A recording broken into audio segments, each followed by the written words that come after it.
Hello दोस्तों, कैसे हो? आपका स्वागत है त्रिपाण स्टडी सेंटर में। आज जो हम करने जा रहे हैं क्लास 12 NIOS बोर्ड का जो है respiration in a plant.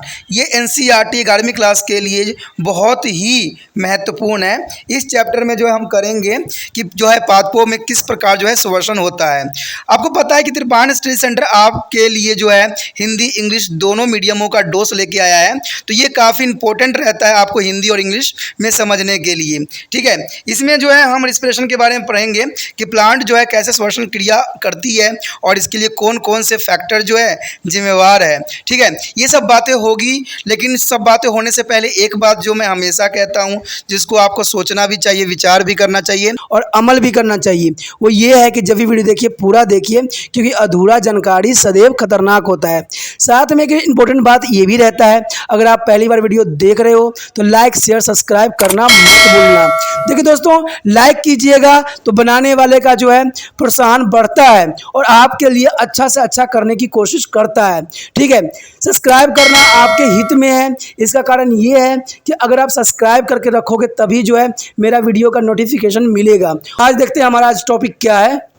The next topic is fatty pyruvic acid is anaerobic respiration. Friend, you have already learned how to glucose is converted into the two molecules of pyruvic acid in the cytoplasm of a cell leading to the glucolysis.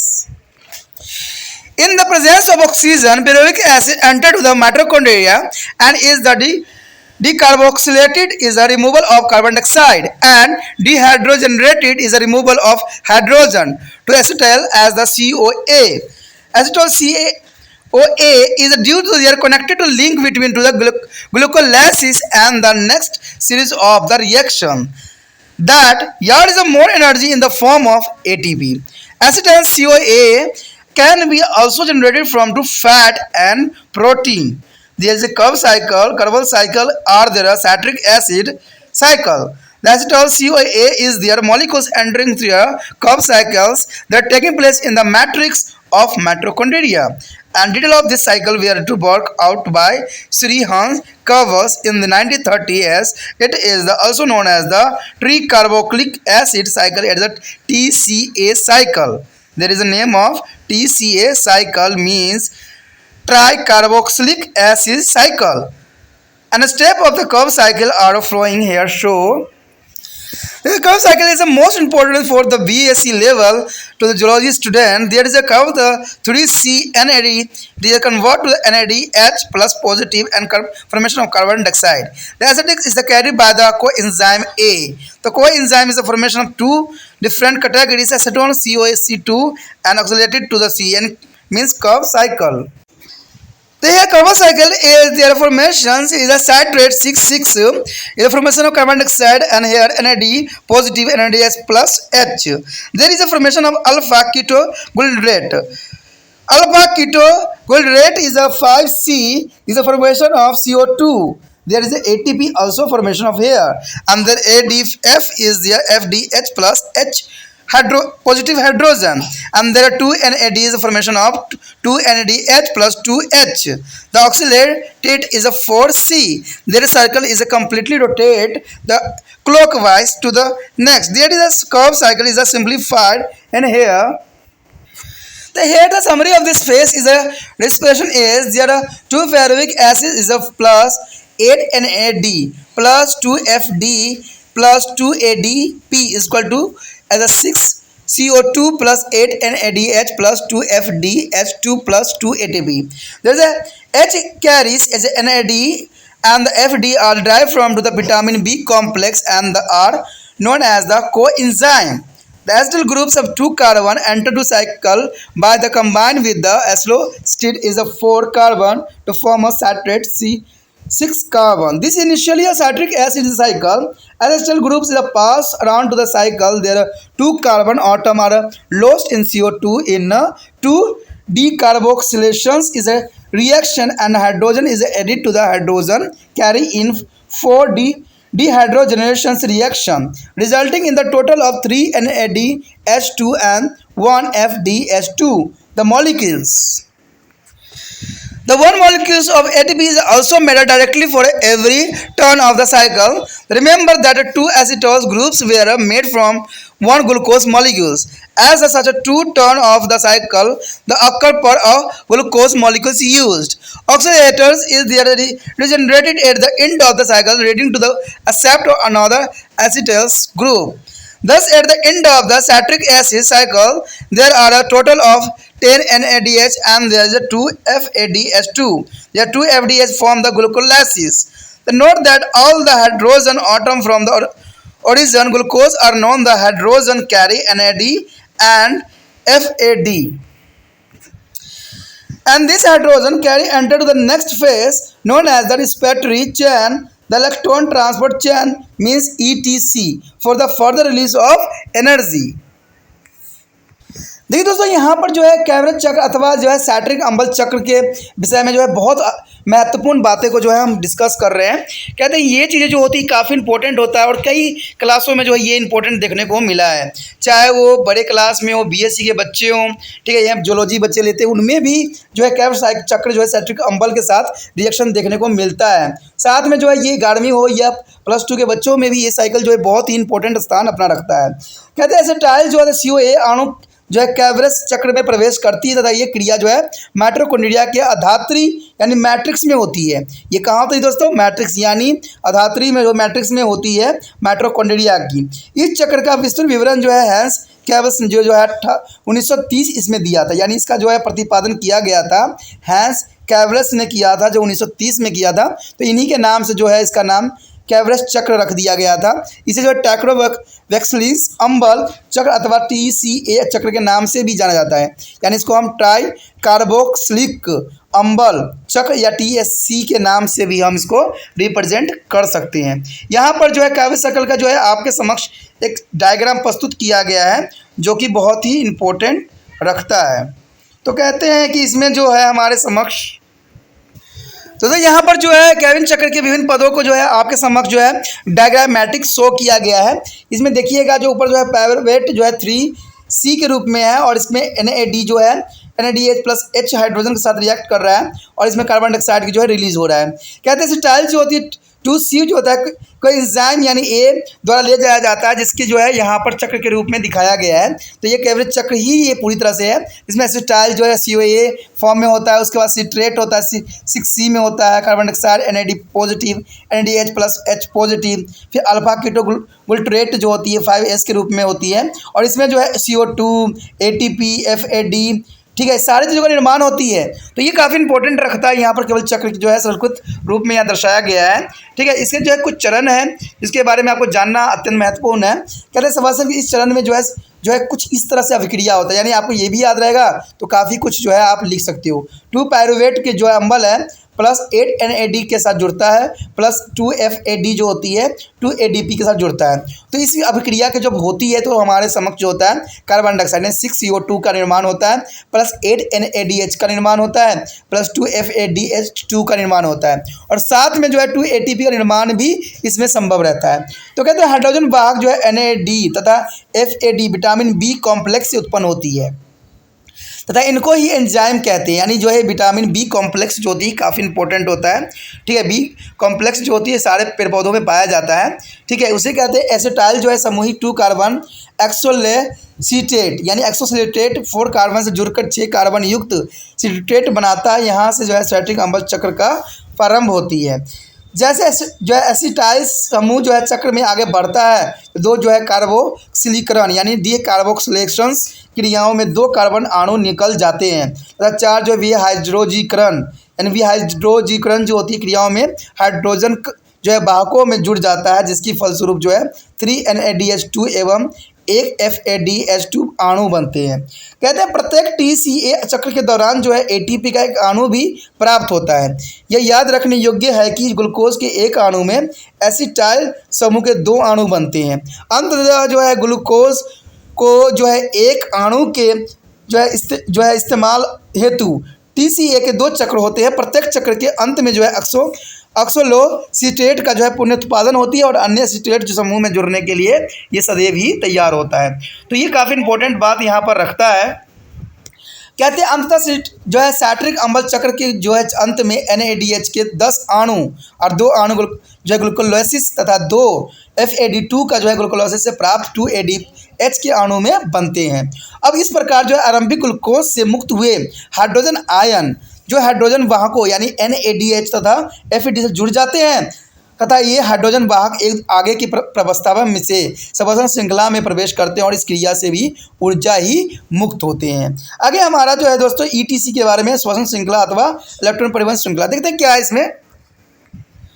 Here, respiratory chain is electron transport chain, mean ETC. Friend, there is or oxidatives is a phosphorylations. There is important reaction of the ETC, the electron transport chain.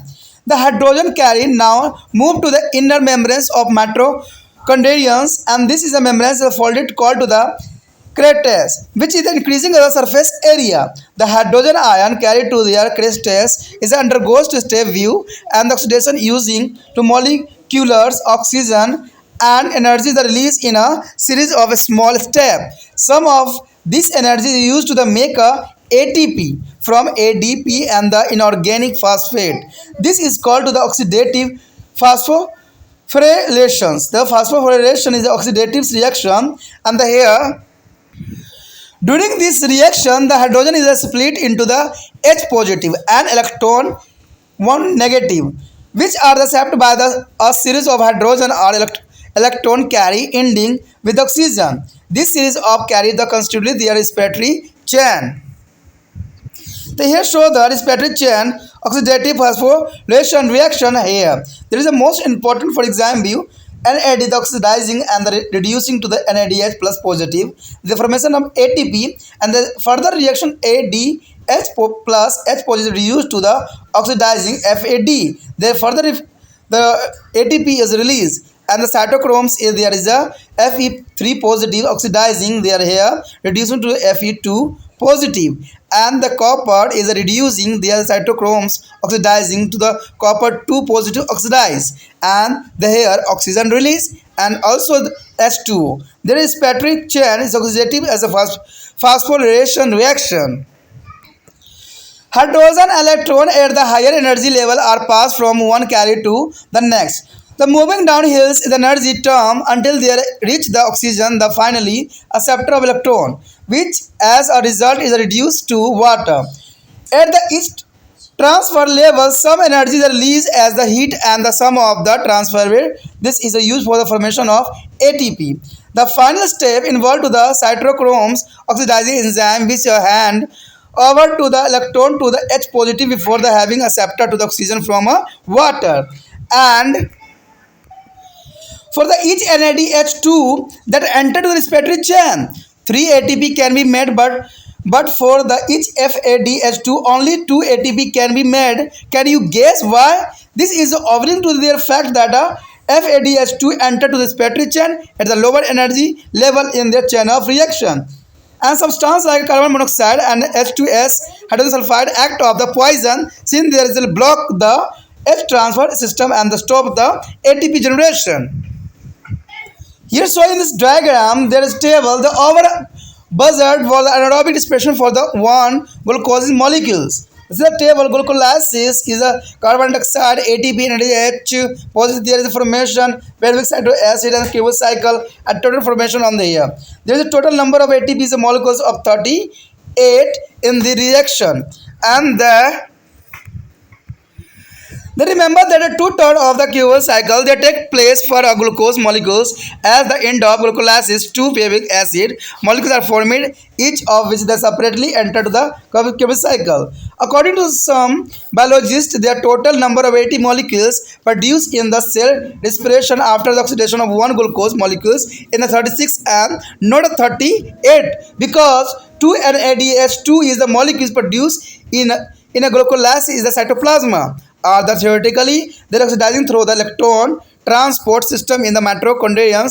In the mitochondria, on the other hand, the matrix already having higher concentrations of NADH2 molecules. Thus, the 2 NADH2 is the molecules produced in a glucolysis have to enter to mitochondria against the concentration gradient for oxidation, and for this process, 2 ATP molecules would be consumed. For this reason, the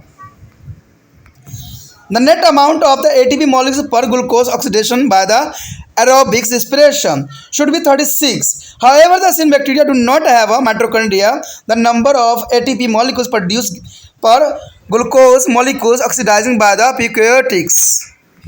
Yes, so in this diagram should be considered of as 38. There is a mitochondria cell matrix and citrus. There is a reaction by the glucose is a glucose and pyruvic acid in the cytoplasma to ATP, and there is a release of CO2. There is a matrix and the mitochondria in the reaction for their show on this diagram. So here is the Krebs cycle. There present of other side is a 4 CO2 and 2 ATP. There are other the further formation of the 6 NADH positive as a hydrogen and 2 FDH plus hydrogen is a further divided by 2 FDH plus hydrogen and 10 ADH plus 2 hydrogen is respiratory chain. Here is the release of oxygen the inhale and produced by the 34 ATP and 2 FAD. That is 36 and 10 is NAD. And there are further divided by the 12 H2O and the here 6 H2O used in the decarboxylations and the 6 H2O is water. The summary of the aerobic respiration for here. दोस्तों यहाँ पर जो है बहुत important topic आ गया है जो कि पायरुविक्स अम्ल तथा वायवीय वर्षण में पहुँचाना, किस प्रकार जो है पायरुविक अम्ल जो है वायवीय वर्षण में पहुँचाता है। तो ये बहुत काफ़ी इंपॉर्टेंट टॉपिक है। हमने जाना है और समझा है कि जो ग्लूकोलाइसिस प्रक्रिया के फलस्वरूप जो है कोशिका द्रव्य में ग्लूकोज पायरुविक अम्ल के 2 अणु में परिवर्तित हो जाती है, जो हमने कुछ देर पहले ही पढ़ा था, ठीक है, कि ग्लूकोज पायरुविक अम्ल के 2 अणुओं में परिवर्तित कर देती है। तो ये सब प्रक्रिया जो होती है ग्लूकोलाइसिस के रिगार्डिंग होती है, और ये ग्लूकोलाइसिस जो है बहुत इंपॉर्टेंट है, ठीक है, BSc के लिए भी, +2 के लिए भी, 11वीं क्लास के बच्चों के लिए भी। तो ये काफ़ी इंपॉर्टेंट टॉपिक यहाँ पर रहता है।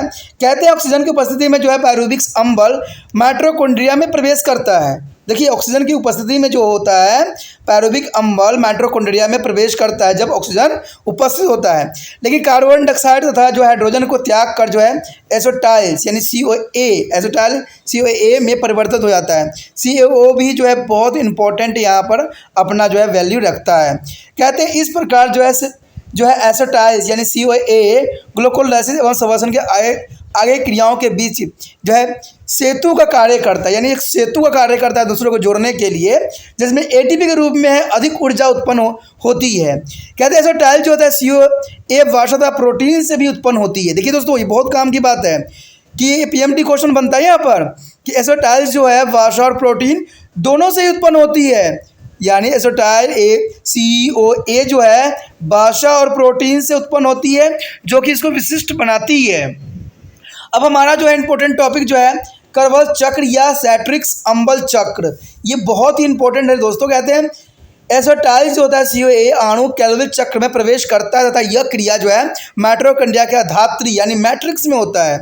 यानी COA के प्रवेश जो है कैल्विन चक्र में जब प्रवेश करता है तो ये माइटोकॉन्ड्रिया के जो है मैट्रिक्स में ये जाके एंट्री कर जाता है। और इस चक्र के विस्तृत विवरण सर हैंस कैल्व्स ने जो है 1930 में दिया था, यानी इसका जो विस्तृत वर्णन है जिसके बारे में अभी हम जान रहे हैं और पढ़ रहे हैं, उसको जो है सर हैंस कैल्व्स ने जो है 1930 में दिया था, इसको डिस्कवर किया था। तो याद रखना कैल्विन चक्र का जो है खोज किसने किया था, सर हैंस कैल्व्स ने। ये PMT क्वेश्चन है और कब किया था, 1930 में, ठीक है। इसे जो है ट्राइकोबोसिलिक अम्ल चक्र या TCA चक्र के नाम से भी जाना जाता है, यानी इसको हम दूसरा नाम जो है ट्राइकार्बोक्सिलिक अम्ल चक्र यानी ट्राइकार्बोक्सिलिक अम्ल चक्र या TCA के रूप से भी हम जानते हैं। तो ये भी याद रखना, इसका दूसरा नाम जो है क्या है, क्या नाम है दोस्तों, ट्राइकार्बोक्सिलिक अम्ल TCA, याद रखना, ठीक है, बहुत इंपॉर्टेंट था इसलिए मैंने आपको दोहराया है।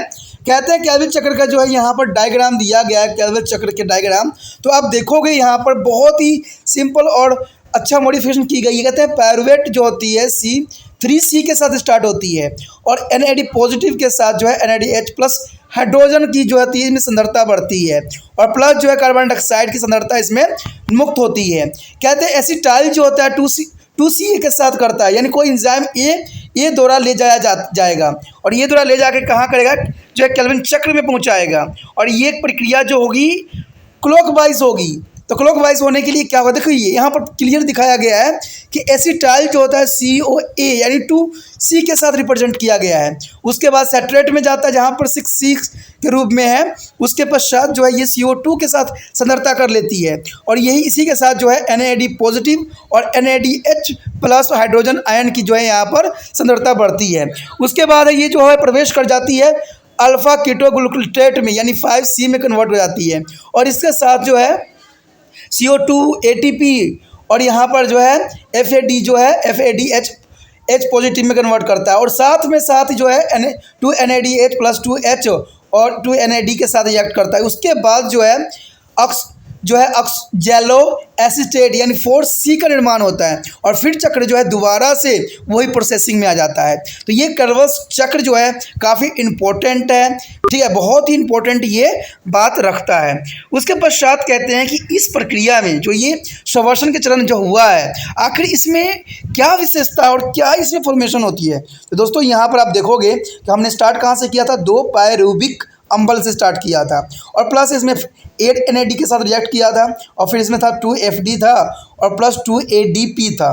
तो इसके साथ जो फॉर्मेशन हुआ, देखिए क्या फॉर्मेशन हुआ, कार्बन डाइऑक्साइड फॉर्मेशन हुआ यानी 6 CO2 का फॉर्मेशन हुआ प्लस 8 NADH का फॉर्मेशन हुआ और प्लस जो है 2 FADH2 का फॉर्मेशन हुआ प्लस जो है यहाँ पर है 2 ATP का भी निर्माण हुआ। अब देखिए इतना विशिष्ट, मैंने कहा था ना ये बहुत ही विशिष्ट निर्माण करता है यहाँ पर कार्बन डाइऑक्साइड और ATP की एनर्जी के लिए। कहते हैं हाइड्रोजन वाहक यानी NAD, याद रखना दोस्तों PMT क्वेश्चन है कि हाइड्रोजन को जो वाहक है यानी जो वेक्टर है वो NAD है और FAD जो है विटामिन B कॉम्प्लेक्स उत्पन्न होते हैं। FAD जो है विटामिन B कॉम्प्लेक्स से उत्पन्न होते हैं तथा इनको हम एंजाइम कहते हैं। क्या कहते हैं, एंजाइम। और जो है कॉम्प्लेक्स विटामिन किससे उत्पन्न होती है, FAD जो होती है विटामिन B कॉम्प्लेक्स उत्पन्न होती है। यहाँ बहुत इंपॉर्टेंट बात यहाँ रखता है। देखिए कहते हैं एसोटाइल जो होता है समूह 2 कार्बन ऑक्सो एसीटेट यानी 4 कार्बन से जुड़कर 6 कार्बन युक्त सिट्रेट बनाता है। यहीं से जो है सेट्रिक अम्ल चक्र आरंभ हो जाती है, यहीं से जो है सेट्रिक अम्ल आरंभ कर देता है। जैसे एसिटाइल समूह चक्र में आगे बढ़ता है तो यहाँ जो है विकावेक्सीकरण यानी डीऑक्सोलेशंस, विकावेक्सीकरण यानी डीकार्बोक्सिलेशन क्रियाएं में 2 कार्बन अणु निकल जाते हैं, यानी 2 कार्बन अणु जो होते हैं यहाँ से अपने आप को त्याग कर देते हैं, निकल जाते हैं। और 4 जो है विहाइड्रोजनीकरण यानी 4 जो है विहाइड्रोजनीकरण क्रियाओं में हाइड्रोजन वाहकों में जुड़ जाता है, यानी इससे त्याग करेगा और 2 कार्बन जो अणु निकल जाता है यानी विक्सो कार्बोक्सीकरण यानी डीऑक्सी कार्बोक्सी से वो क्या करेगा, निकलेगा और जो विहाइड्रोजनीकरण में जाकर जुड़ जाएगा यानी हाइड्रोजन वाहक में जुड़ जाता है, जिससे फलस्वरूप जो होता है 3ADH2 का निर्माण होता है, जैसे हमने चक्र में भी देखा था। ठीक है, साइकिल भी जो था हमारा केवल साइकिल, उसमें भी हमने ये बात को नोट किया था और FADH2 अणु में कन्वर्ट कर देता है। करते प्रत्येक जो है TCA चक्र के दौरान जो है ATP के एक अणु भी प्राप्त होती है, यानी याद रखना जब ये TCA के चक्र होती है तो उसके दौरान जो है ATP का एक अणु भी प्राप्त होती है। ये याद रखने योग्य है कि ग्लूकोज के एक अणु से एसिटाइल समूह के 2 अणु बनते हैं। देखिए याद रखने वाला बहुत इंपॉर्टेंट बात है, ग्लूकोज के एक अणु से जो है एसिटाइल के 2 अणु बनते हैं। ठीक है, 2 अणु का जो है यहाँ निर्माण होता है। अंततः ग्लूकोज के अणु के इस्तेमाल हेतु TCA के 2 चक्र होते हैं, TCA के 2 चक्र लगते हैं। प्रत्येक चक्र के अंत में जो है ऑक्सोलेस एसीटेट का पुण्य उत्पादन होता है जो अन्य एसिटाइल समूह में जुड़ने के लिए सदैव तैयार रहता है। तो ये काफ़ी जो है इम्पोर्टेंट और दार्शनिक बात है। साथ में कहते हैं कि अंततः जो है सैट्रिक अम्ल के अंत में जो होता है NADH के 10 अणु यानी 2 अणु जो है ग्लाइकोलाइसिस तथा 2 FADN ग्लाइकोलाइसिस से प्राप्त 2ADH के अणु बनते हैं। तो ये बहुत इंपॉर्टेंट है कि सैट्रिक अम्ल के अंत में क्या होता है, NADH के 10 अणु का निर्माण होता है, जिसमें कि 2 अणु जो होता है ग्लाइकोसिस यानी ग्लाइकोसिस के होते हैं और 2 जो होते हैं FADH2 में ग्लाइकोलाइसिस से प्राप्त 2NAD के अणु बनते हैं। तो ये काफ़ी इंपॉर्टेंट बात यहाँ पर रखता है। कहते हैं अब इस प्रकार जो आरंभिक ग्लूकोज से मुक्त हुए हाइड्रोजन आयन हाइड्रोजन वाहकों NAD तथा FAD से जुड़ जाते हैं।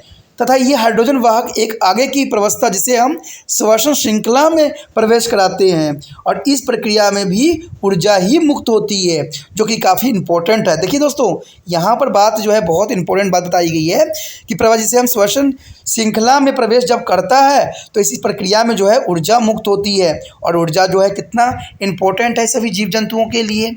अब यहाँ पर इंपॉर्टेंट बात आता है कि श्वसन श्रृंखला अथवा इलेक्ट्रॉन परिवहन श्रृंखला यानी ईटीसी इलेक्ट्रॉन ट्रांसपोर्ट जो है चेन में क्या आखिर होता है, यानी ईटीसी इलेक्ट्रॉन ट्रांसपोर्ट चेन। अब देखिए इसमें क्या होता है, श्वसन श्रृंखला में श्वसन की जो श्रृंखला बनती है तो उसमें क्या होता है, कहते हैं हाइड्रोजन वाहक अब जो है माइटोकॉन्ड्रिया की भीतरी झिल्ली में प्रवेश करते हैं और इस भीतरी झिल्ली में भीतर की तरफ उभरी संरचनाएं होती है जिन्हें हम क्रिस्टी कहते हैं, क्रिस्टी कहते हैं और इससे इसकी सतह क्षेत्रफल बढ़ जाता है, यानी काफ़ी जो है इसका क्षेत्रफल जो होती है एरिया वो काफ़ी इंक्रीज हो जाती है। कहते हैं माइटोकॉन्ड्रिया की क्रिस्टी में उपस्थित हाइड्रोजन का आणविक ऑक्सीजन द्वारा चरणबद्ध ढंग से ऑक्सीकरण होता है तथा छोटे छोटे चरणों में ऊर्जा जो है विमुक्त करती है। छोटे छोटे चरणों में दोस्तों यहाँ पर जो है ऊर्जा को विमुक्त करती है। इसमें से कुछ ऊर्जा जो है एडीपी तथा अकार्बनिक फास्फेट से मिलकर एटीपी बनाने में जो है प्रयुक्त होती है तथा यह प्रक्रिया जो है ऑक्सीकृत फास्फोटीकरण कहलाती है। देखिए याद रखना कि फास्फोटीकरण क्या होती है, जिसमें जो है एडीपी तथा कार्बोनिक फास्फेट से मिलकर एटीपी बनाने में प्रयुक्त होती है तथा इस प्रक्रिया को जो है हम ऑक्सीकृत फास्फोफेटीकरण कहलाता है। तो ये भी डेफिनेशन के रूप में काफ़ी इंपॉर्टेंट यहाँ पर अपना स्थान रखता है। कहते हैं इस अभिक्रिया के दौरान जो है हाइड्रोजन इलेक्ट्रॉन एवं हाइड्रोजन आयरन में टूट जाता है और ये इलेक्ट्रॉन एवं आयरन इलेक्ट्रॉन वाहकों की एक श्रृंखला द्वारा ग्रहण किए जाते हैं जिसका अंत ऑक्सीजन से होता है और वाहकों को जो है इसी श्रृंखला को हम श्वसन श्रृंखला यानी इलेक्ट्रॉन ट्रांसपोर्ट चेन भी कहते हैं। देखिए दोस्तों, यहाँ पर काफ़ी इंपॉर्टेंट बात बताई गई है कि ये इलेक्ट्रॉन एवं आयन इलेक्ट्रॉन वाहकों की श्रृंखला द्वारा ग्रहण किए जाते हैं जिसका अंत ऑक्सीजन से होता है, यानी इसकी एंडिंग पॉइंट जो होता है ऑक्सीजन से होता है और वाहकों की इसी श्रृंखला को हम श्वसन श्रृंखला यानी इलेक्ट्रॉन ट्रांसपोर्ट चेन कहते हैं। अब देखिए इलेक्ट्रॉन ट्रांसपोर्ट चेन भी आपको याद हो गया यहाँ पर। अब यहाँ पर जो है हमारे समक्ष एक डायग्राम प्रस्तुत है जो कि आपको लिए बहुत इंपॉर्टेंट है। ये हम श्वसन श्रृंखला यानी ऑक्सीकरण फास्फोरीकरण के रूप में देख रहे हैं। अगर आप यहाँ पर देखोगे तो NAD पॉजिटिव यानी ऑक्सीकृत के रूप में है, लेकिन ये अपचायित किससे हुई है, NAD प्लस H हाइड्रोजन से अपचायित हुई है जिससे हमारा NAD का फॉर्मेशन हुआ है। प्लस यहाँ पर देखिए ATP का भी निर्माण हो गया। अब यहाँ पर जो है विशिष्ट ये बात रखता है कि अपचायी जब FADH पॉजिटिव होगा तो ये ऑक्सीकृत हो जाएगा यानी FAD पॉजिटिव में कन्वर्ट कर देगा और यहाँ पर भी जो है एनर्जी रिलीज करने के लिए ये तैयार हो जाएगा। लेकिन दूसरा जब हम रिएक्शन देखेंगे अपचायित होकर यानी Fe पॉजिटिव जो होगा आयरन पॉजिटिव जो होगा जब ये अपचायित होने की कोशिश करेगा तो ये भी जो है ऑक्सीकृत हो जाती है, साइटोक्रोम में चली जाती है और इसके साथ जो है आपको ATP का भी निर्माण देखने को मिलता है। अब कहते हैं ऑक्सीकृत जब कॉपर के साथ होता है तो साइटोक्रोम ऑक्सीडेज बना देता है और ये अपचायित हो जाता है और कॉपर ही का निर्माण करता है, कॉपर पॉजिटिव करता है। जब कॉपर पॉजिटिव के निर्माण के दौरान कॉपर पॉजिटिव में कन्वर्ट करता है तब जाके यहाँ पर जो है ऑक्सीजन का निर्माण होता है और जब ऑक्सीजन का निर्माण होता है तो साथ में आपको पता ही है कि इसमें जल भी जो है निकलता है। ऑक्सीजन के साथ जो है जल का अपना एक विशेष महत्व रखता है क्योंकि ऑक्सीजन जो है जल का ही फॉर्म बनाता है जब हाइड्रोजन के साथ वह रिएक्ट करता है। तो इसमें जो है ऑक्सीजन और हाइड्रोजन जो है बहुत ही महत्वपूर्ण प्रोडक्ट है जो हर एक जीव जंतु के लिए अपना महत्वपूर्ण योगदान यहाँ पर निभाता है। अब देखिए उसके बाद क्या है, हाइड्रोजन अथवा इलेक्ट्रॉन उच्च ऊर्जा स्तर से निम्न ऊर्जा स्तर तक वाहकों द्वारा जो है ऑक्सीजन तक ले जाए जाते हैं जो कि इलेक्ट्रॉन का अंतिम गाही है तथा ऑक्सीजन अपचायित होकर जल में परिवर्तित हो जाती है। प्रत्येक स्थानांतरण पर कुछ ऊर्जा मुक्त होती है तथा इससे कुछ ऊर्जा जो है ATP में प्रयुक्त भी हो जाती है। अंत में साइटोक्रोम जो है oxidase enzyme H positive electron दे देते हैं ऑक्सीजन द्वारा ग्रहण करने के जल बनाने से पहले। कहते हैं NADH2 के प्रत्येक अणु जो कि श्वसन श्रृंखला में प्रवेश करते हैं उनसे ATP के 3 अणु बनते हैं परंतु FAD2 के प्रत्येक अणु से केवल 2 ATP ही बनता है। क्या आप जानते हैं कि ऐसा क्यों होता है? ऐसा इसलिए होता है दोस्तों क्योंकि FADH2 श्वसन श्रृंखला में अंतिम चरण में प्रवेश कर जाता है। इसका कारण समझे क्या होता है, ATP 2 ATP इसलिए बनता है क्योंकि FADH2 जो है श्वसन श्रृंखला के अंतिम चरण में पहुंच जाता है, जो कि इसको एक विशिष्ट और सुचारू बनाता है। कहते हैं कार्बन और मोनोऑक्साइड को जो है हाइड्रोजन सल्फाइड विष के समान होते हैं। ये आपको पता भी होगा कि कार्बन मोनोऑक्साइड तथा हाइड्रोजन सल्फाइड एक विष के समान होते हैं, क्योंकि ये श्वसन श्रृंखला के लिए हाइड्रोजन हस्तांतरण तंत्र ATP निर्माण के अवरुद्ध करते हैं। यानी ATP जब निर्माण होता है तो उसको अवरुद्ध करते हैं, इसलिए जहरीला होता है। कौन सा दोस्तों? कार्बन मोनोऑक्साइड और हाइड्रोजन सल्फाइड, ये विष के तरह समान होते हैं। ठीक है, अब देखिए यहाँ पर एक हमारा टेबल दिया गया है जिसमें एक ग्लूकोज अणु के अभावी श्वसन के पूर्ण वितरण को यहाँ पर दिखाया गया है कि किस प्रकार जो है सारी चीज़ें बनती है। अब यहाँ पर देखोगे ग्लूकोलाइसिस, पायरुवेट, ठीक है, क्या चक्र और कुल जो है कैसे निर्माण हुआ है। इसमें CO2 ATP NADH पॉजिटिव के रूप में है, FAD2 में। अब देखिए यहाँ पर जो है ग्लूकोलाइसिस में 2 और केवल चक्र में सिर्फ 2 हुआ है, जबकि ग्लूकोलाइसिस में NADH में 2 हुआ है, पायरुवेट में 2 और जो है केल्विन चक्र में 6 हुआ है। तो इस प्रकार जो है सारे कैलकुलेशन जब आप करोगे तो ATP के अणु की कुल संख्या जो होता है 38 होता है। ये याद रखना, ATP के अणु की कुल संख्या जो होता है 38। और 38 कैसे आया? जैसे आप एक टेबल देख रहे हो उसको कैलकुलेशन करके आया है। यहाँ पर देखिए जो NADH2 का है जो है 30 आ गया, और यहाँ पर जो है ATP 4 आ गया, और 2 इनसे मिल जाती है। ठीक है, तो टोटल जो होता है कितना जाता है? 38 हो जाता है, जो कि बहुत काफ़ी इंपॉर्टेंट भी रखता है। अब कहते हैं ग्लूकोलाइसिस प्रक्रिया के अंत में जो है ग्लूकोज के पायरुविक अम्ल के 2 अणु बनते हैं तथा प्रत्येक जो है पायरुविक अम्ल का अणु जो है केल्विन चक्र में अलग अलग प्रवेश कर जाता है। यानी इसका जो होता है अलग अलग प्रवेश कर जाता है। अब यहाँ पर देखिए आपके समझ की डायग्राम है जिसमें माइटोकॉन्ड्रिया जो है मैट्रिक्स क्रिस्टल के रूप में प्रेजेंट है, और इसी के जो है फॉर्मेशन यहाँ पर क्या हो रहा है देखिए। जीव द्रव्य है, ग्लूकोज है, ग्लूकोलाइसिस है, जिसमें 2 ATP निर्माण हुआ है, पायरुविक्स में भी 2 हुआ है, और CO2 भी है। तो इसके साथ जो है ये आगे यहाँ पर डिवाइड किया है 2 NADH के और H पॉजिटिव के साथ, और इसके साथ है 2 NADH पॉजिटिव के साथ हुआ है। अब यहाँ पर चक्र जो है आगे बढ़ा है, जिसमें एसीटोन एंजाइम A माइटोकॉन्ड्रिया का धात्री में जो है 4 CO2 का निर्माण हुआ है, केल्विन चक्र में जो है 2 ATP का यहाँ पर निर्माण को दर्शाया गया है। साथ में देखिएगा तो 6 NADH प्लस हाइड्रोजन के साथ है, 2 FDH जो है हाइड्रोजन पॉजिटिव के साथ रिएक्ट करके जो है यहाँ पर 2 FDH प्लस H हाइड्रोजन का जो है निर्माण किया है, और प्लस 10 NADH प्लस हाइड्रोजन का जो है विशिष्ट इसमें महत्व रखता है। अब यहाँ पर देखिएगा जो श्वसन श्रृंखला होती है तो इसमें देखिए 6O2 का निर्माण होती है, और ये श्वसन क्रिया करके जो है 34 ATP plus 2 FAD plus 10 NAD, तो इस तरह से जो है निर्माण किया जाता है। कहते हैं डिकॉक्सीकरण में पानी के 6 अणु प्रयोग में आते हैं, जिसमें 6 अणु पानी के होते हैं। तो इस तरह से जो है हमारा वायवीय श्वसन में ये क्रिया होती है। The next topic is the significance of Krebs cycle on the acetic CoA. Friend, is an important topic. The significance of Krebs cycles and acetyl CoA. It is the major pathway to release the reduced coenzyme and energy in a controlled manner. It is the common pathway for oxidative breakdown of glucose, carbohydrate, fatty acid, and amino acid. The fatty acid undergoes to the beta oxidation to the produce acetyl CoA and amino acid from protein enter to the Krebs cycle after the eliminations and move of the H positive hydrogen groups of amino acid.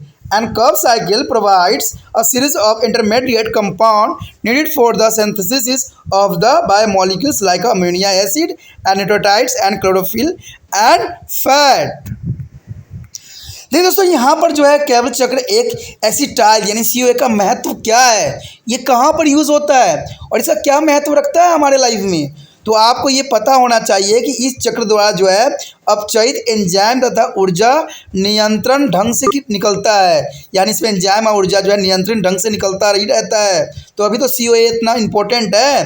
कहते हैं यह जो है aldehyde और जो है वाष्य अम्ल ammonium अम्ल के जो है स्वीकृत विखंडन का सामान्य पथ है, और वाष्य अम्ल अल्फा ऑक्सीकरण द्वारा जो है एसिटाइल CoA में परिवर्तित हो जाता है तथा जो है यहाँ पर प्रोटीन अमीनो समूह -NH2 के त्याग कर अमीनो अम्ल के रूप में जो है Krebs चक्र में प्रवेश कर जाता है। ठीक है, ये बहुत इंपॉर्टेंट बात रखता है, ये एग्जामिनर की फेवरेट क्वेश्चन बनाता है हमेशा ही, और PMT की भी रहा है। Krebs चक्र द्वारा उसके जो है मध्यस्थ यौगिकों का निर्माण करता है जो अमीनो अम्ल और न्यूक्लियोटाइड्स जो है पनरहीम एवं बाशा जैसे जैव अणुओं में संश्लेषण के लिए अत्यंत महत्वपूर्ण यहाँ पर कार्य करता है। Our next topic is embolic pathway.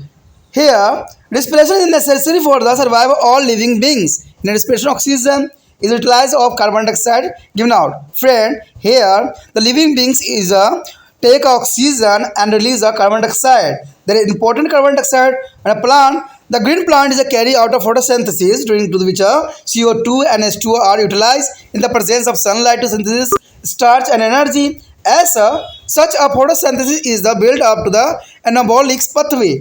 It is a build up to anabolic pathway, whereas respiration is the breakdown and the catabolic process in which the glucose is oxidized by yards and CO2, H2O and energy as a release. There is important the two pathway occurring together is the constantly metabolic pathway is mean amphibians amphi means two pathway. There is a two pathway. Embolic pathway is the most important for exam view. The light is intensity at which the photosynthesis just as a composite for respiration is called composition point. Friend, composition point mean the light intensity at which the photosynthesis just a composite from the respiration is called composition point. In other words, in a green plant at the composition point, amount of CO2 consumed during to photosynthesis is equal to the amount of CO2 generated through the respiration. There is a most important. Friend, here they come to the sunlight on the photosynthesis plant and their photosynthesis starting, the oxygen is a release. And there is the herbivores is their use of carbon dioxide, oxygen and the release of carbon dioxide, and processing is a return to the plant and their plant use of carbon dioxide. Their aerobic respiration is glucose energy reaches in there, and aerobic respiration is the germinating of seed. There is the most important aerobic respiration diagram for exam view. There is the most important. There is photosynthesis at the other side, heterophosis at the other side. There is release of carbon dioxide, and here is a release of oxygen. Take a carbon dioxide and release oxygen, and here oxygen is a take and the release of carbon dioxide. The energy is very poor and the energy is rich of the glucose, oxygen they are release. There is the energy of rich, but carbon dioxide is a release. Their oxygen is a very energy is a very poor. दोस्तों यहाँ पर जो है हमारे समक्ष आया बहुत important topic उभयचयी पथक्रम। देखिए ये उभयचयी पथक्रम जो है काफ़ी इंपॉर्टेंट रखता है एग्जाम व्यू से। कहते हैं श्वसन सभी जीवधारियों के जीवित बने रहने के लिए आवश्यक प्रक्रिया माना गया है। इसमें ऑक्सीजन का जो है उपयोग किया जाता है और इस दौरान जो है कार्बन डाइऑक्साइड निकलती है। हरे पौधों में जो है प्रकाश संश्लेषण प्रक्रिया संपन्न होती है जिसमें सूर्य के प्रकाश की उपस्थिति में CO2 और H2O का उपयोग भी किया जाता है। तो ये बात तो इम्पोर्टेंट है, ये तो हम भी जानते हैं कि पौधे जो है कार्बन डाइऑक्साइड लेते हैं और ऑक्सीजन छोड़ते हैं, और ये जो है इंसान या जीवित प्राणी है उनमें जो है डिफरेंस है, यानी जो है लिविंग थिंग्स है, एनिमल्स है, जो भी है उसमें उल्टा प्रोसेसिंग होता है। उसमें वो क्या करते हैं, ऑक्सीजन लेते हैं और कार्बन डाइऑक्साइड छोड़ते हैं। तो कहते हैं दोस्तों इससे जो है हमारा कुछ हद तक जो है प्राकृतिक में बैलेंस बना रहता है। ये गिवन एंड टेकन की जो स्टोरी चलती है ना, काफ़ी महत्वपूर्ण योगदान होता है इनका, लेकिन कहते हैं ये हद से अधिक बढ़ जाए ना तो ये खतरनाक हो जाता है। आज जो है हम लोग क्या कर रहे हैं, इंडस्ट्रीज लगा के इतने कार्बन डाइऑक्साइड उत्पन्न कर रहे हैं कि बेचारा पौधा भी क्या करे, वो भी अपना दम तोड़ रहा है, सूख रहा है, ख़त्म हो रहा है। तो ये सब कारण क्या है, क्यों नहीं इंसान समझ पा रहे हैं कि पौधा नहीं तो हम नहीं, हम नहीं तो पौधे नहीं, हम दोनों के प्रोसेसिंग से ही चलता है। लेकिन आप एक्स्ट्रा एक्टिविटी करोगे, तरह तरह के इंडस्ट्रीज लगाओगे तो क्या होगा? क्या पहले इंडस्ट्री नहीं थी तो क्या इंसान जिंदा नहीं रहते थे? क्या इंसान का यहाँ अस्तित्व खत्म हो गई थी? नहीं दोस्तों, ऐसा कभी नहीं हुआ। कहते हैं इंडस्ट्री तो हमारी आज की मांग है, लेकिन पहले ऐसा कुछ भी इंडस्ट्री नहीं हुआ करती थी। हम उसी चीज़ में खुश थे, हम उसी चीज़ में हैप्पी थे। अगर आप पीछे के इतिहास देख लोगे ना, फिर भी वहाँ पर इंसान जो थे हमसे अच्छा जीवन व्यतीत कर रहे थे, और पेड़ पौधे भी काफ़ी शुद्ध थे, हमारा वातावरण भी काफ़ी शुद्ध है। लेकिन आज के समय इतने जो है वातावरण दूषित हो गई है कि सांस लेना भी दुश्वार हो गया है। आज तो इंसान को हर क्षेत्र में मास्क लगा के घूमने की ज़रूरत पड़ रहा है, इतनी पोल्यूशन फैल चुकी है। तो आप कितना दिन मास्क लगाओगे, कितना दिन जो है इस प्रदूषण से बचे रहोगे? नहीं, आप बच नहीं पाओगे। इसलिए अभी भी सोचने के समय है और समझने के समय है कि आपको जो है ऐसे क्रम से बचना है, हर जगह जो है कम से कम एक पेड़ जरूर लगाना है, अपने आंगन में लगाओ, घर में लगाओ। देखिए मैं सरकार को कुछ नहीं कह सकता क्योंकि सरकार खुद ही बहुत समझदार है। हमें तो आपको जगाना है कि आप भी अगर एक पौधे लगा लेते हो घर में तो वो भी जो है बहुत इम्पोर्टेंट अपना कार्य आपके लिए संपन्न कर सकता है। तो यही बात यहाँ पर भी आती है कि कहते हैं कि जब ये ऊर्जा मुक्त होती है तो इसमें क्या होता है, इस प्रकार जो है प्रकाश संश्लेषण एक निर्माणकारी अथवा उपचायी पथक्रम होता है, जबकि श्वसन एक जो है विघटनकारी अथवा जो है अपचायी क्रियाएं हैं जिसमें ग्लूकोज ऑक्सीकृत होती है तथा CO2 कार्बन डाइऑक्साइड और ऊर्जा जो है निकलती ही रहती है। ये दोनों पथक्रम मिलकर जो है उभय चीज यानी उभय का मतलब होता है दो पथक्रम, यानी यहाँ पर जो है दो पथक्रम का निर्माण करता है जो कि बहुत काफ़ी इम्पोर्टेंट है। कहते हैं प्रकाश जब तीव्र जब पड़ता है, जब इस सर्कल में पड़ता है तो प्राकृतिक संश्लेषण की जो है पूर्ति करता है, वह पूर्तिकरण जो है बिंदु कहलाता है। और दूसरे शब्दों में ये कहा जा सकता है कि हरित पदार्थों में जो है प्रतिकरण बिंदु पर प्रकाश संश्लेषण के दौरान कार्बन डाइऑक्साइड की जितनी मात्रा में खपत होती है वह संश्लेषण द्वारा उत्पन्न कार्बन डाइऑक्साइड की मात्रा बराबर हो जाती है। तो इससे संतुलन भी बना रहता है। जैसे कि यहाँ पर एक डायग्राम देख रहे होगे आप, यहाँ पर डायग्राम जो है देखिए सूरज के प्रकाश पड़ता है पेड़ पौधों पे, तो ये प्रकाश संश्लेषण के दौरान जो होता है स्वयंपोषी होते हैं, तो अपना भोजन स्वयं बनाते हैं। और इससे क्या होता है, इससे जो होता है ऑक्सीजन रिलीज करते हैं वो, और रिलीज करते हैं इसका मतलब ग्लूकोज बनती है। लेकिन यही ग्लूकोज जो होते हैं जीव जंतु जो है जो विषमपोषी कहलाते हैं वो इसका इंड्यूलाइज करते हैं, ऑक्सीजन का भी करते हैं ग्लूकोज का भी करते हैं। और ये क्या रिलीज करते हैं, CO2 कार्बन डाइऑक्साइड रिलीज करते हैं, ठीक है। और कार्बन डाइऑक्साइड दोबारा जो है पौधे इस्तेमाल करके फिर ऑक्सीजन में कन्वर्ट कर देते हैं। तो इस तरह से जो होता है ऊपर जो होता है हाई लेवल बन जाती है, नीचे जो होता है लो लेवल प्रेशर बनती है। तो इस प्रकार जो है हमारा संतुलन कंटिन्यू बना रहता है। देखिए एक तरह का साइकिल बना हुआ है, इससे क्या होता है एक चीज़ का जो है दूसरा चीज़ इस्तेमाल कर रहा है। और मान लीजिए इसी में जो है हद से अधिक मैं डाल दूँ कार्बन डाइऑक्साइड, तो क्या पौधा आपका इस्तेमाल कर पाएगा, क्या ये ले पाएगा, ये भी बेचारा मर जाएगा। क्योंकि कहते हैं ना किसी चीज़ को हद से अधिक अगर पिला दोगे, हद से अधिक खिला दोगे तो उसका जो है हाजमा खराब हो जाता है, ठीक है, जो हमारा आगे का चैप्टर होगा। The next topic is rate of respiration and factor affecting its friend. The respiration and the factor affecting of plant. There is the most important topic for the exam. There is the rate of respiration can be measuring by the amount of CO2 release per unit time. As expected, it's a varies in different organs with the age. There is a rate of respiration can be measuring by the amount of CO2 carbon dioxide release per unit time. The expected rate is various to different organs with the age. In a journal, the factor which is affected respiration include internal factor such as minerals, structure of respiratory tissue and organs, the active of respiratory enzyme and their types of substrate, and external factors such as oxygen, water and temperature. It is the most important factor effect of respiration, oxygen, water and temperature. Remember that is the remind is oxygen, water and temperature is the external factor, but internal factor is respiratory tissue, organ and the active respiration of enzyme. There are types of substrate. 2. Respiratory substrate may be a carbohydrate, protein or fat. The kind of substrate began to oxidizing can be determined by the measuring the respiratory quantities of their respiratory tissue of oxygen. And what is the respiratory quantities are RQ? Here RQ is equal to volume of CO2 involved and the volume of O2 consumed. Their formation of RQ. The RQ means a respiratory quarantine. That is the most important for the all exam. The respiratory quarantine is volume of CO2 involved and upon volume of O2 consumed.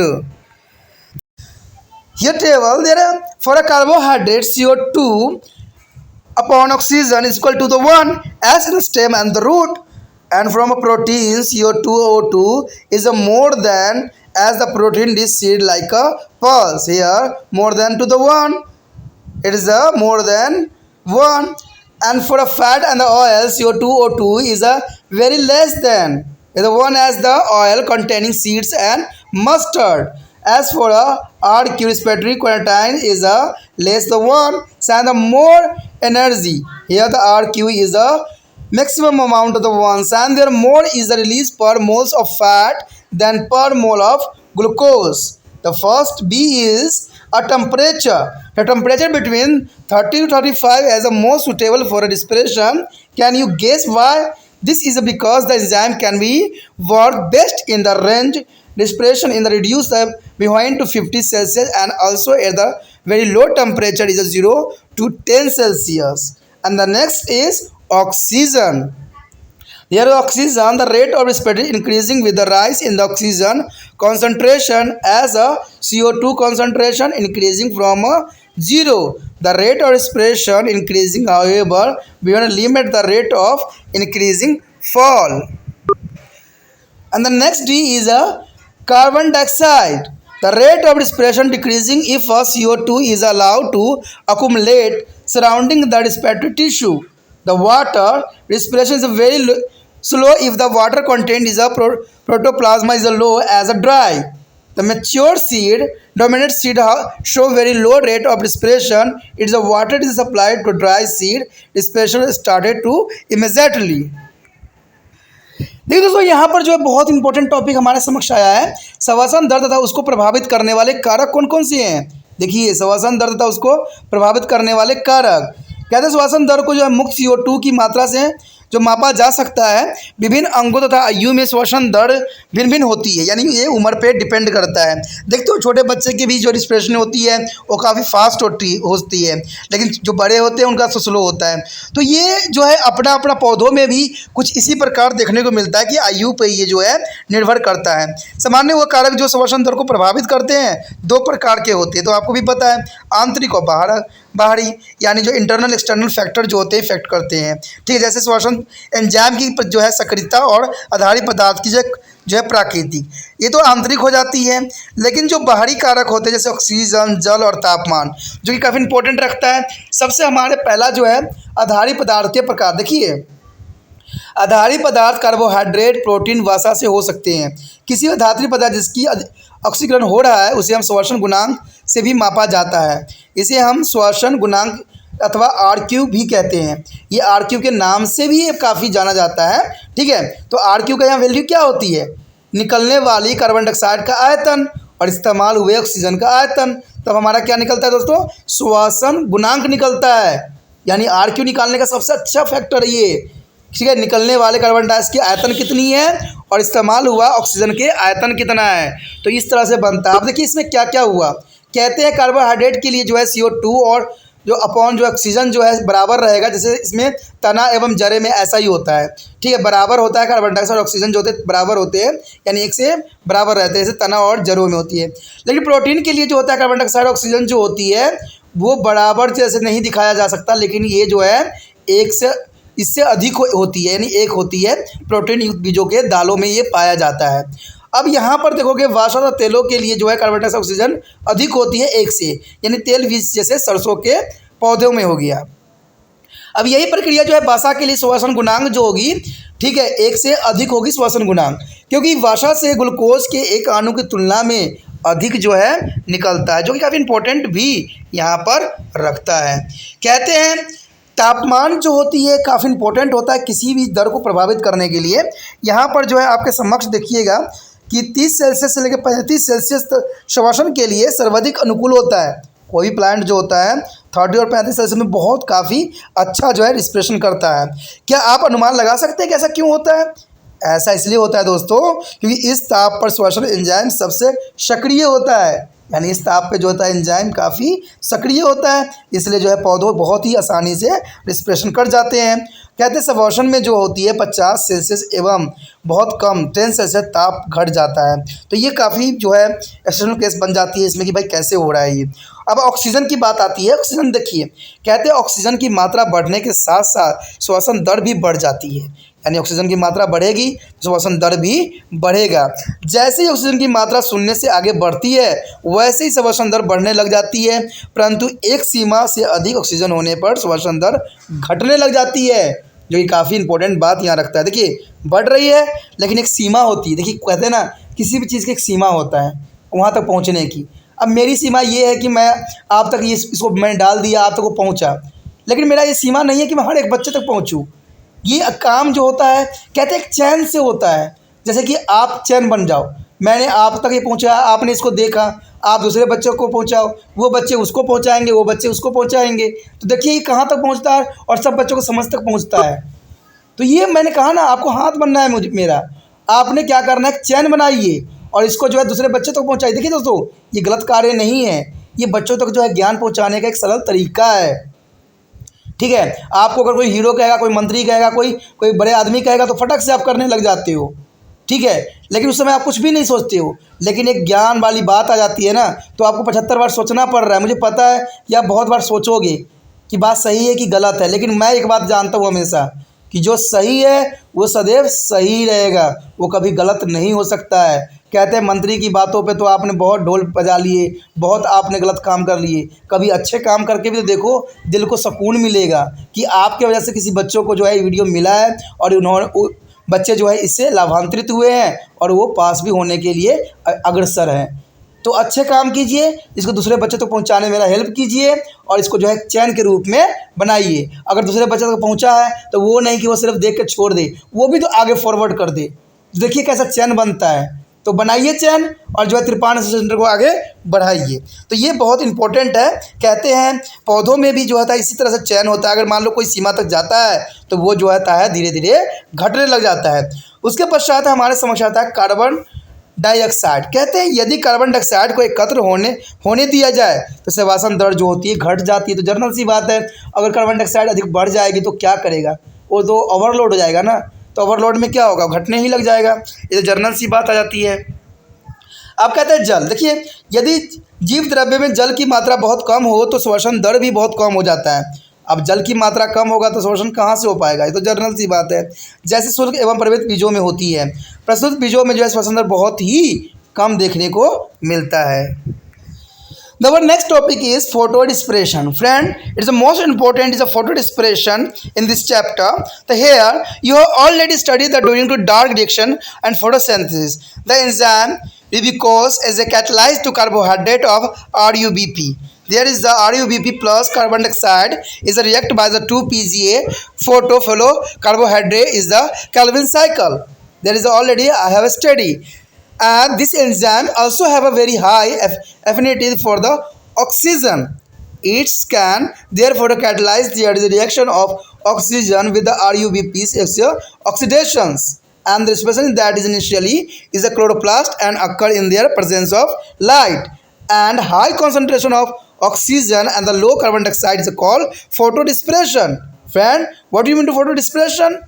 The simply is a presence of light.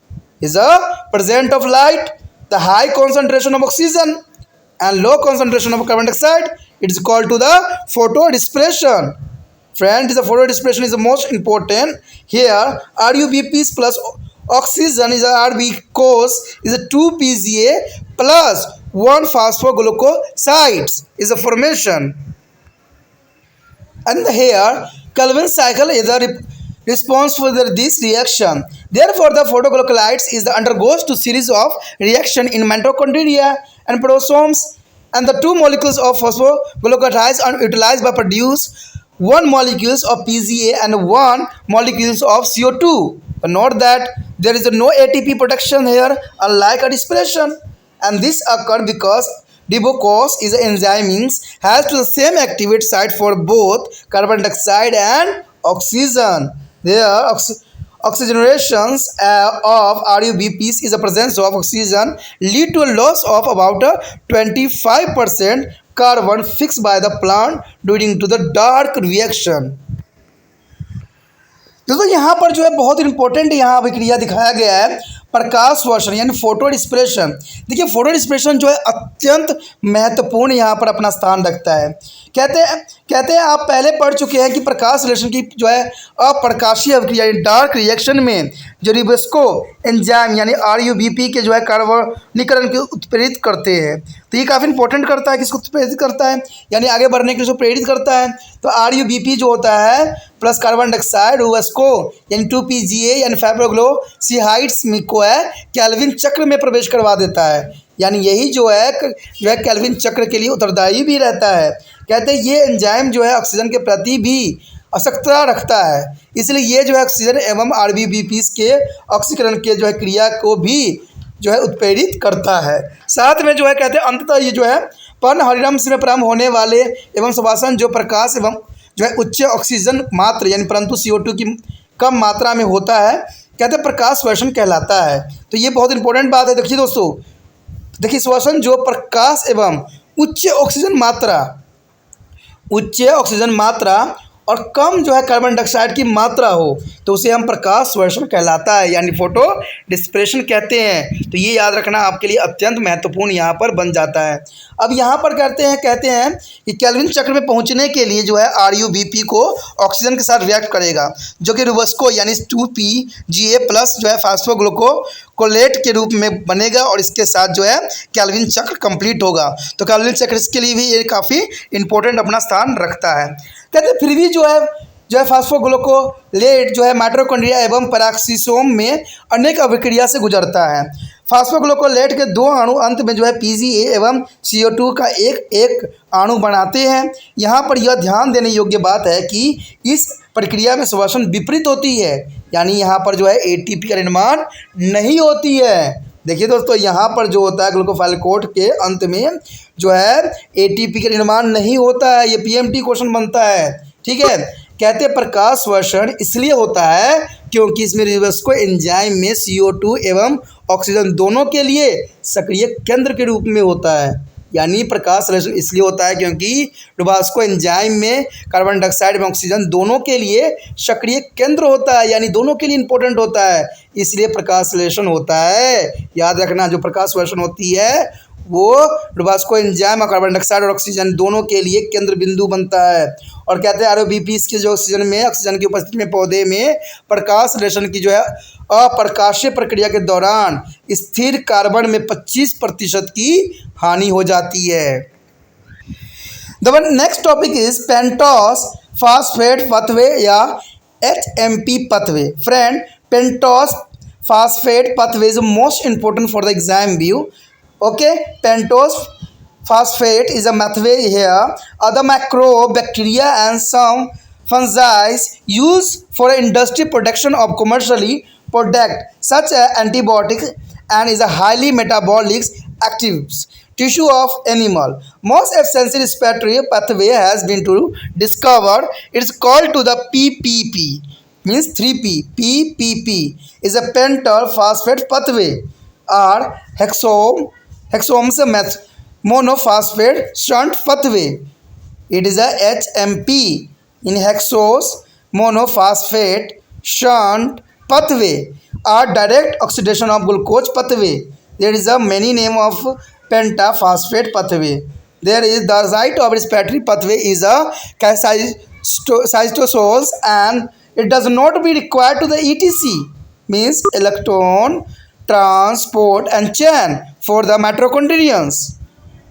In this pathway, when the molecules of glucose enter the respiratory process, and it is a follower related is a glucose 6 phosphate by the accumulation of the ATP molecules. This is a glucose 6 is a P molecules meet a groups of 5 glucose 6P and molecules in the cytoplasm, which is the presence of dehydrogenase and the 6 NADPH get oxidized to the 6 phosphate molecules producing 6 NADPH molecules. In the next reaction catalyzed by the dehydrogenases as the decarboxylic and 6-phosphogluconate. The molecules get oxidized to the 6 molecules of pentose sugar.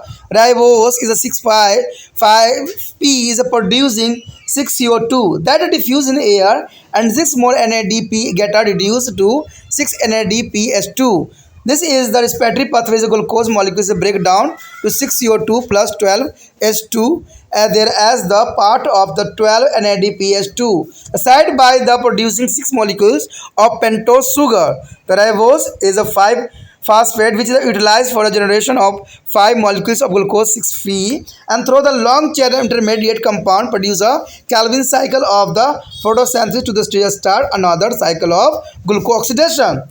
You would be observed that is a pathway of 12 NADPH as the molecules produced within the 2 steps of glucose oxidation and allow to the enter oxidative phosphorylations and the ETC electron transfer chains. mean 36 ATP molecules would be produced. If we detect a 1 ATP consumed in a first step, a conservation of the glucose to the glucose 6p, as a net amount of 35 ATP molecules would be available as a respiratory energy and produced by the complete oxidation of one glucose molecules within the two chemical reaction 12H2 and the 6CO2.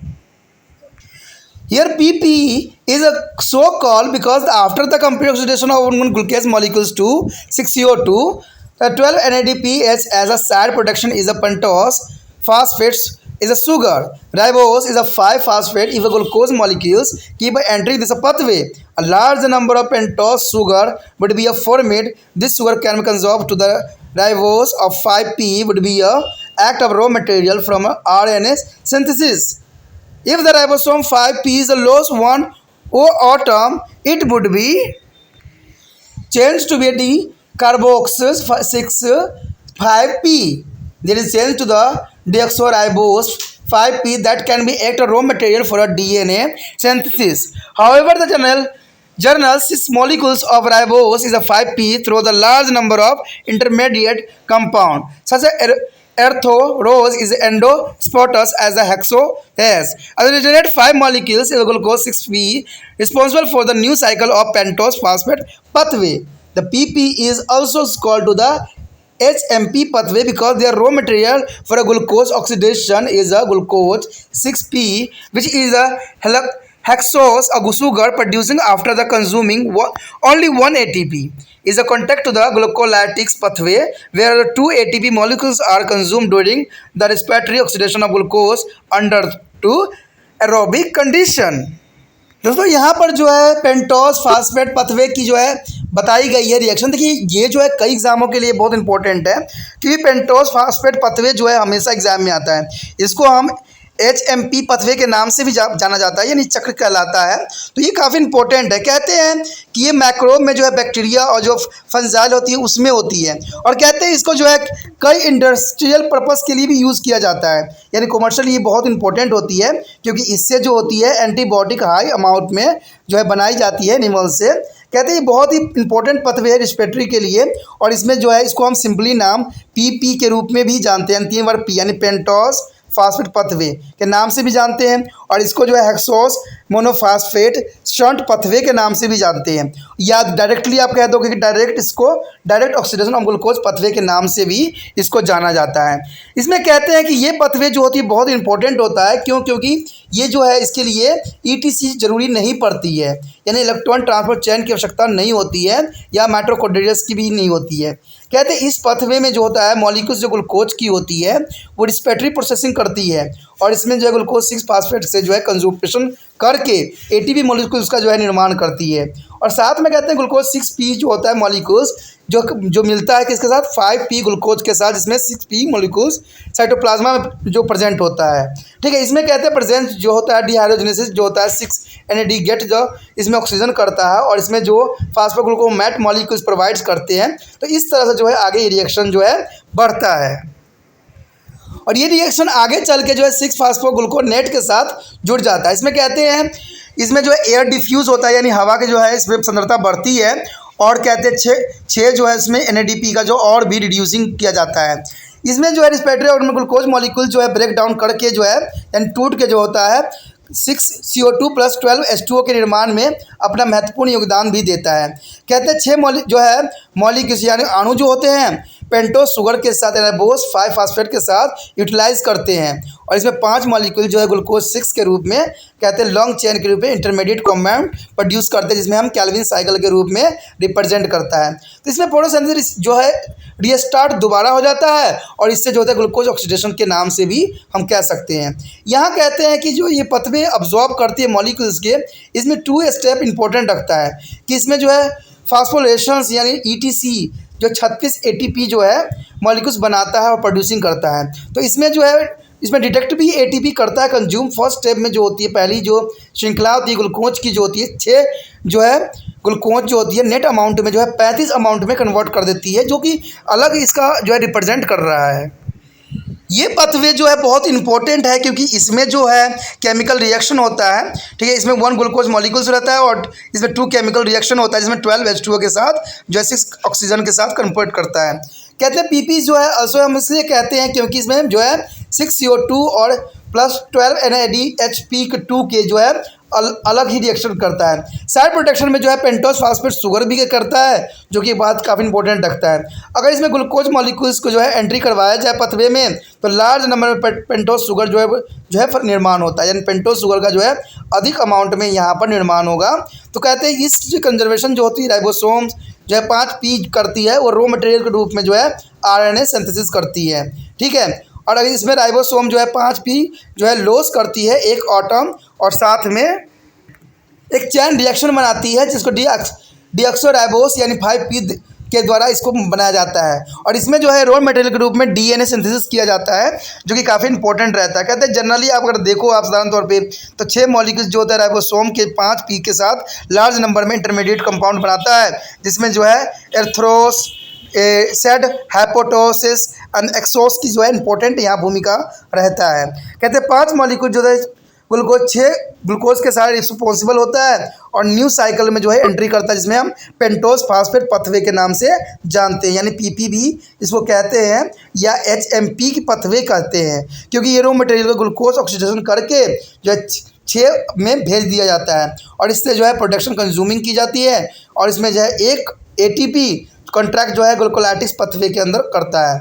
यहाँ पर 2 ATP molecules जो होता है consume करता है किसमें, respective of oxidation में, ठीक है। और ये सारे प्रोसेसिंग जो होते हैं एनारोबिक कंडीशन में होते हैं, अंडर 2 एनारोबिक कंडीशन में, जो कि काफ़ी इंपॉर्टेंट भी रखता है। दोस्तों इसी के साथ जो है हमारा यहाँ तक टॉपिक ख़त्म हो गया है और चैप्टर भी ख़त्म हो गया है। ये चैप्टर जो था बहुत इंपॉर्टेंट था, ठीक है। और इसमें जो है हम आगे जो होगा एक्सपेरिमेंट भी करके आपको दिखाएंगे, एक्सपेरिमेंट भी हम पढ़ेंगे तो ये इंपॉर्टेंट रहेगा। अगला जो हमारा चैप्टर है वो बहुत इंपॉर्टेंट है, ठीक है। जो है 13वां चैप्टर जो है 13 chapter is the most important है। उसमें हम ह्यूमन रिस्पिरेशन के बारे में पढ़ेंगे, ठीक है। इंसानों के जो है श्वसन तंत्र के बारे में पढ़ेंगे, जो कि बहुत ही इंपॉर्टेंट यहाँ पर स्थान रखता है। तो उस चैप्टर को देखना मत भूलिएगा। उस चैप्टर में बहुत कुछ है इंसानों के लिए और इंसानों के बारे में जो है बहुत ही विस्तार से जानेंगे, लेकिन उसको करेंगे उसके बाद जो है बहुत आगे हम जाएंगे। लेकिन दोस्तों आपको पता ही है कि त्रिपाण स्टडी सेंटर एक चैन के रूप में आपके सामने आग्रह करता है कि आपको एक चैन बनना है, यानी मेरा एक हाथ बनना है, जिसमें आपको क्या करना है, अपने हाथों से जो है इसको व्हाट्सअप स्टेटस पे लगाना है और इसको दूसरे बच्चों तक जो है वीडियो को पहुंचाना है। तो ये जो होगा एक चैन के रूप में होगा, यानी मैं आप तक पहुंचा रहा हूं, आपने इसको देखा, आप क्या करो उसको व्हाट्सअप स्टेटस लगा के दूसरे बच्चे तक पहुँचाइए और वो बच्चा जो होगा फिर जो है व्हाट्सअप स्टेटस पर लगा के जो आगे फॉरवर्ड करेगा। तो इस तरह से जो है एक चैन के रूप में बनेगा और चैन के रूप में बनने से क्या होगा, एक ये वीडियो जो है हर बच्चों तक पहुंचेगा और उससे जो होगा वो लाभान्वित होंगे। इसी के साथ जो है दोस्तों हमारा टॉपिक आज खत्म हो रहा है, ठीक है। अगर आपको अच्छा लगा तो लाइक शेयर सब्सक्राइब जरूर कीजिए। अगर पहली बार अगर आप वीडियो देख रहे हो, पहली बार मेरे चैनल पे आए हो, तो सब्सक्राइब करना आपका फर्ज बन जाता है। सब्सक्राइब करने से ये होगा कि जो भी मैं आप क्लास के रिगार्डिंग कोई भी वीडियो डालूंगा उसका नोटिफिकेशन जो है समय समय पर आपको प्राप्त होता रहेगा। अगर सब्सक्राइब नहीं कीजिएगा, अगर आप दोबारा से त्रिपाण स्टडी सेंटर पर आने की कोशिश कीजिएगा तो वहाँ पर आप त्रिपाण लिखिएगा तो जो है वो त्रिपस कर देगा, ठीक है। जो आप गूगल पर सर्च करेंगे त्रिपस कर देगा, जिससे वजह से आप जो है मेरे वीडियो का जो है फायदा नहीं उठा पाओगे। तो सोचिए मत, विचार मत कीजिए, सब्सक्राइब कीजिए। आप सोचते होइएगा कि मेरे जो एग्जाम खत्म हो जाने के मेरा क्या जरूरत है त्रिपाण स्टडी सेंटर से, ठीक है, तो इसलिए सब्सक्राइब नहीं करने का सोचिएगा। लेकिन दोस्तों ऐसा नहीं है, त्रिपाण स्टडी सेंटर जो है बहुत हेल्पफुल है। क्योंकि ये जो है आपके 8th class 9th 10th 11th 12th जो आर्ट्स के सब्जेक्ट को कवर करता ही है, प्लस जो है ये NIC बोर्ड के जो है 10th प्लस 2 को भी कवर करता है। साथ में BA जो है फर्स्ट ईयर से लेकर 6 सेमेस्टर तक बच्चों के लिए ये अग्रसर रहेगा आर्ट्स सब्जेक्ट में। तो सोचिए नहीं, विचार नहीं कीजिए, काफी जो है त्रिपाण स्टडी सेंटर का फायदा ही फायदा है, ठीक है। अगर आप मुझे प्रोत्साहित करोगे तो आपके लिए मैं तरह तरह के वीडियो बनाऊंगा जो आपको फायदा पहुंचाएगा। एग्जाम के तौर पर मैं आपको जो है पेपर भी आपको सोल्यूशन करके दिखाऊंगा जो आपके लिए फायदेमंद रहेगा। अगर नहीं सब्सक्राइब कीजिएगा, मेरा मनोबल घटेगा, तो हो सकता है कि आपको फिर दोबारा मैं ना वीडियो बनाऊं और आपको फायदा ना पहुंचाऊं। तो अभी भी नहीं सोचिए, मेरा जितना आप फैलाइएगा, जितने दूसरे बच्चों के साथ शेयर कीजिएगा, उतना जो है मैं आपके लिए कार्य करने में अग्रसर रहूंगा। ठीक है दोस्तों, इसे सोचिए मत, विचार मत कीजिए, अभी सब्सक्राइब कीजिए और अपने व्हाट्सएप स्टेटस पे लगाइए और दूसरे बच्चों के साथ भी शेयर कीजिए। ठीक है दोस्तों, अपना ध्यान रखना। बाय।